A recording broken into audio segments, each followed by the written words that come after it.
ಅಲ್ಲಮಪ್ರಭು ದೇವಸ್ಥಾನದ ಲೋಕಾರ್ಪಣೆ ಕಾರ್ಯಕ್ರಮದಲ್ಲಿ ಶಾಸಕ ಬಸನಗೌಡ ಪಾಟೀಲ್ ಯತ್ನಾಳ್ಗೆ ಸಾರ್ವಜನಿಕರಿಂದ ತರಾಟೆ ತೆಗೆದುಕೊಂಡ ಘಟನೆ ಬಾಗಲಕೋಟೆ ಜಿಲ್ಲೆ ತೆರದಾಳ್ ಪಟ್ಟಣದಲ್ಲಿ ನಡೆದಿದೆ.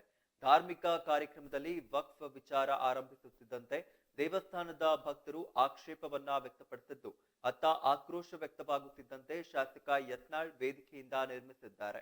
ನೀವು ಇಲ್ಲಿ ರಾಜಕಾರಣ ಮಾಡಲು ಬರಬೇಡಿ, ಇದು ಯಾವ ಕಾರ್ಯಕ್ರಮ, ನೀವು ಏನ್ ಮಾತಾಡ್ತೀರಿ? ದೇವಸ್ಥಾನ ನಿರ್ಮಾಣಕ್ಕೆ ಎಲ್ಲ ಸಮುದಾಯದವರು ದೇಣಿಗೆಯನ್ನ ಕೊಟ್ಟಿದ್ದಾರೆ. ಮುಸ್ಲಿಮರು 6 ಲಕ್ಷ ರೂಪಾಯಿಯನ್ನ ದೇಣಿಗೆ ಕೊಟ್ಟಿದ್ದಾರೆ ಎಂದು ಯತ್ನಾಳ್ ವಿರುದ್ಧ ಜನರು ಕಿಡಿಕಾರಿದ್ದಾರೆ. ಮನೆ ಬೀದರ್ ಜಿಲ್ಲಾದವರು ಬಂದಿದ್ರು, ಅಲ್ಲಿ ಹೇಳ್ತಾ ಇರ್ತಾರು, ಅವಾಗ ನಮ್ಮ ನಿಜಾಮ ನಾವೇನು ಸುಮ್ಮನೆ ಕೊಡಬೇಕಾಗೋದಿಲ್ಲ, ಸವಾಲಿಗೆ ಪ್ರತಿ ಸವಾಲು ಹಾಕಲೇಬೇಕಾಗ್ತದೆ. ನಾವೆಲ್ಲರೂ ಸುಮ್ಮನೆ ಕೊಡ್ತೀವಿ. ಇವತ್ತ ರೈತರು ನಮ್ಮ ಪೂಜ್ಯ ಗುರುಗಳ ಸಹಿತ ಆತಂಕದಲ್ಲಿದ್ದಾರೆ. ನೋಡಿಲ್ಲಿ ತೀರ್ಥದಲ್ಲಿ 1,000 ಎಕರೆ ವಕಫ್ ಹೇಳ್ತಾರೆ. ಇಡೀ ಬಿಜಾಪುರ ನಗರನೇ ವಕಫ್ ಹೇಳ್ತಾರೆ. ಎಷ್ಟು ವಿಚಿತ್ರವಾದಂತಹ ಕಾನೂನು ಈ ದೇಶನಾಗಿದೆ ಅನ್ನುವಂಥದ್ದನ್ನು ನಾವು ಯಾರೂ ಸೀರಿಯಸ್ ತಗೋಲಿಲ್ಲ. ಮನೆ ಬೀದರ್ ಜಿಲ್ಲಾದವರು ಬಂದಿದ್ರು, ಅಲ್ಲಿ ಹೇಳ್ತಾ ಇರ್ತಾರು, ಅವಾಗ ನಮ್ಮ ನಿಜಾಮ ನಾವೇನು ಸುಮ್ಮನೆ ಕೊಡಬೇಕಾಗೋದಿಲ್ಲ, ಸವಾಲಿಗೆ ಪ್ರತಿ ಸವಾಲು ಹಾಕಲೇಬೇಕಾಗ್ತದೆ. ನಾವೆಲ್ಲರೂ ಸುಮ್ಮನೆ ಕೊಡ್ತೀವಿ. ಇವತ್ತ ರೈತರು ನಮ್ಮ ಪೂಜ್ಯ ಗುರುಗಳ ಸಹಿತ ಆತಂಕದಲ್ಲಿದ್ದಾರೆ. ನೋಡಿಲ್ಲಿ ತೀರ್ಥದಲ್ಲಿ 1,000 ಎಕರೆ ವಕಫ್ ಹೇಳ್ತಾರೆ. ಇಡೀ ಬಿಜಾಪುರ ನಗರನೇ ವಕಫ್ ಹೇಳ್ತಾರೆ. ಎಷ್ಟು ವಿಚಿತ್ರವಾದಂತಹ ಕಾನೂನು ಈ ದೇಶನಾಗಿದೆ ಅನ್ನುವಂಥದ್ದನ್ನು ನಾವು ಯಾರೂ ಸೀರಿಯಸ್ ತಗೋಲಿಲ್ಲ. ಮನೆ ಬೀದರ್ ಜಿಲ್ಲಾದವರು ಬಂದಿದ್ರು, ಅಲ್ಲಿ ಹೇಳ್ತಾ ಇರ್ತಾರು, ಅವಾಗ ನಮ್ಮ ನಿಜಾಮ ನಾವೇನು ಸುಮ್ಮನೆ ಕೊಡಬೇಕಾಗೋದಿಲ್ಲ, ಸವಾಲಿಗೆ ಪ್ರತಿ ಸವಾಲು ಹಾಕಲೇಬೇಕಾಗ್ತದೆ. ನಾವೆಲ್ಲರೂ ಸುಮ್ಮನೆ ಕೊಡ್ತೀವಿ. ಇವತ್ತ ರೈತರು ಅಲ್ಲಮಪ್ರಭು ದೇವಸ್ಥಾನದ ಲೋಕಾರ್ಪಣೆ ಕಾರ್ಯಕ್ರಮದಲ್ಲಿ ಶಾಸಕ ಬಸನಗೌಡ ಪಾಟೀಲ್ ಯತ್ನಾಳ್ಗೆ ಸಾರ್ವಜನಿಕರಿಂದ ತರಾಟೆ ತೆಗೆದುಕೊಂಡ ಘಟನೆ ಬಾಗಲಕೋಟೆ ಜಿಲ್ಲೆಯ ತೆರದಾಳ್ ಪಟ್ಟಣದಲ್ಲಿ ನಡೆದಿರುವಂತದ್ದು. ಇದಕ್ಕೆ ಸಂಬಂಧಪಟ್ಟಂತೆ ಹೆಚ್ಚಿನ ಮಾಹಿತಿಯನ್ನ ನೀಡಲು ನಮ್ಮ ಜೊತೆಗೆ ವರದಿಗಾರ ಸಂಗಪ್ಪ ಅವರು ದೂರವಾಣಿ ಸಂಪರ್ಕದ ಮೂಲಕ ಜಾಯಿನ್ ಆಗಿದ್ದಾರೆ. ಸಂಗಪ್ಪ ಅವರೇ, ಇದು ಒಂದು ಧಾರ್ಮಿಕ ಕಾರ್ಯಕ್ರಮದಲ್ಲಿ ಆರಂಭಿಸುತ್ತಿದ್ದಂತೆ ದೇವಸ್ಥಾನದ ಭಕ್ತರು ಆಕ್ಷೇಪವನ್ನ ವ್ಯಕ್ತಪಡಿಸಿರುವಂತದ್ದು, ಏನು ಆಕ್ರೋಶವನ್ನ ಕೂಡ ವ್ಯಕ್ತಪಡಿಸಿರುವಂತದ್ದು, ಏನಿದೆ ಇದ್ರ ಬಗ್ಗೆ ಹೆಚ್ಚಿನ ಮಾಹಿತಿ? ನಿನ್ನೆ ನಡೆದಂತ ಘಟನೆ ಏನಿದೆ, ಬಾಗಲಕೋಟೆ ಜಿಲ್ಲೆಯ ತೆರದಾಳ್ ಪಟ್ಟಣದಲ್ಲಿ ಏನು ಈ ಅಲ್ಲಮಪ್ರಭು ದೇವಸ್ಥಾನದ ಲೋಕಾರ್ಪಣೆ ಕಾರ್ಯಕ್ರಮದಲ್ಲಿ ಬಸನಗೌಡ ಪಾಟೀಲ್ ಯತ್ನಾಳ್ ಅವರವರು ಮಾತನಾಡುವ ಸಂದರ್ಭದಲ್ಲಿ ಕಾರ್ಯಕ್ರಮದಲ್ಲಿ ವಕ್ಫ್ ವಿಚಾರ ಆರಂಭಿಸುತ್ತಿದ್ದಂತೆ ದೇವಸ್ಥಾನದ ಭಕ್ತರು ಆಕ್ಷೇಪವನ್ನು ವ್ಯಕ್ತಪಡಿಸಿದ್ದು ಅಂತ ಕಂಡು ಬರ್ತಾ ಇದೆ. ಇನ್ನು ಇಲ್ಲಿ ನೀವು ಇಲ್ಲಿ ರಾಜಕಾರಣ ಮಾಡಲು ಬರಬೇಡಿ ಎನ್ನುವಂತ ಹೇಳಿಕೆಯನ್ನ ಇಲ್ಲಿನ ಸಾರ್ವಜನಿಕರು ನೀಡಿರುವಂತದ್ದು. ಇದು ಯಾವ ಕಾರ್ಯಕ್ರಮ, ನೀವು ಏನ್ ಮಾತಾಡ್ತಾ ಇದ್ದೀರಿ? ದೇವಸ್ಥಾನದ ನಿರ್ಮಾಣಕ್ಕೆ ಎಲ್ಲಾ ಸಮುದಾಯದವರು ಕೂಡ ಇಲ್ಲಿ ದೇಣಿಗೆಯನ್ನ ನೀಡಿರುತ್ತಾರೆ. ಮುಸ್ಲಿಂ ಅವರು ಕೂಡ 6 ಲಕ್ಷವನ್ನ ದೇಣಿಗೆಯನ್ನ ನೀಡಿರುತ್ತಾರೆ ಎಂದು ಯತ್ನಾಳ್ ವಿರುದ್ಧ ಇಲ್ಲಿನ ಸಾರ್ವಜನಿಕರು ಕಿಡಿಕಾರಿದ್ದಾರೆ.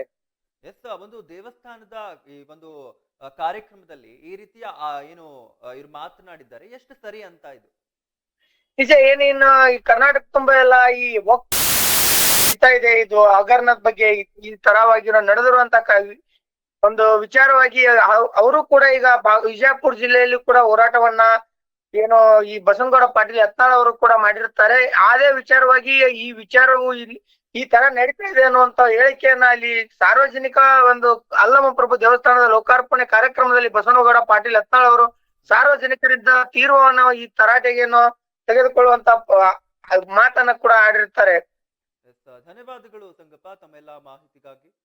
ಅಲ್ಲಮಪ್ರಭು ದೇವಸ್ಥಾನದ ಲೋಕಾರ್ಪಣೆ ಕಾರ್ಯಕ್ರಮದಲ್ಲಿ ಶಾಸಕ ಬಸನಗೌಡ ಪಾಟೀಲ್ ಯತ್ನಾಳ್ಗೆ ಸಾರ್ವಜನಿಕರಿಂದ ತರಾಟೆ ತೆಗೆದುಕೊಂಡ ಘಟನೆ ಬಾಗಲಕೋಟೆ ಜಿಲ್ಲೆಯ ತೆರದಾಳ್ ಪಟ್ಟಣದಲ್ಲಿ ನಡೆದಿರುವಂತದ್ದು.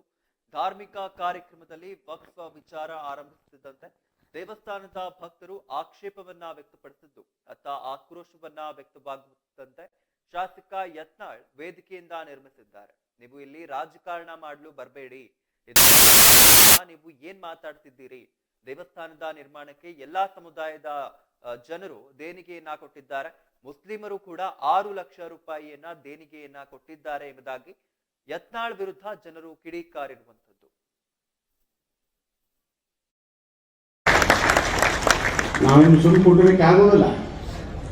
ಯಾವ ರೀತಿ ಅಯೋಧ್ಯೆಯಲ್ಲಿ ರಾಮ ಮಂದಿರ ನಿರ್ಮಾಣ ಆಗಿದೆಯೋ ಅದೇ ಮಾದರಿಯಲ್ಲಿ ಅಲ್ಲಂ ಪ್ರಭುಗಳ ಅಧ್ಯಕ್ಷತೆಯಲ್ಲಿ ನಡೆಯುವಂಥ ಶಿವಾನುಭವ ಮಂಟಪದ ಆ ಸ್ಥಳದಲ್ಲಿ ಆಗಬೇಕು ಅನ್ನುವಂಥ ಒಂದು ವಿನಂತಿಯನ್ನು ಕೇಂದ್ರ ಸರ್ಕಾರಕ್ಕೆ ಮಾಡಿಕೊಂಡಿದೆ. ನಾವೇನು ಸುಮ್ಮನೆ ಕೊಡಲಿಕ್ಕೆ ಆಗೋದಿಲ್ಲ. ಸವಾಲಿಗೆ ಪ್ರತಿ ಸವಾಲು ಹಾಕಲೇಬೇಕಾಗ್ತದೆ.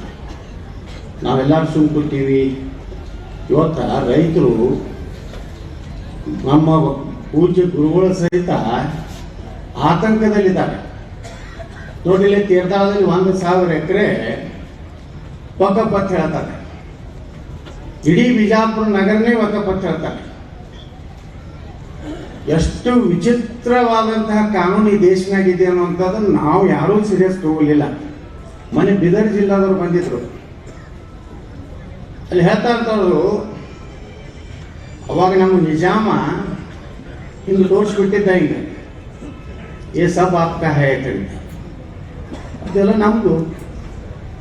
ನಮ್ಮ ಜನ ಹಳ್ಳಿ ಒಳಗೆ ನೆಮ್ಮದಿಯಿಂದ ಅಣತಮರಂಗ ಹಂಗಿರ್ಬೇಕು ಹಿಂಗಿರ್ಬೇಕು ಅಂತೇಳಿ ಏನೋ ನಮಾಜ್ ಮಾಡಬೇಕು ಅಥವಾ ಕಬ್ರಸ್ತಾನ ಅಂತೇಳಿ 1 ಎಕರೆ ಅಥವಾ 10 ಗುಂಟೆ ಹಿಂಗೆ ಕೊಟ್ಟಾರೆ.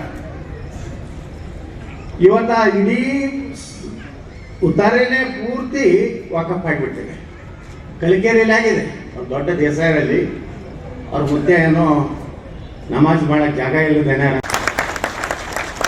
ನಾವೇನು ಸುಮ್ಮನೆ ಕೊಡಲಿಕ್ಕೆ ಆಗೋದಿಲ್ಲ.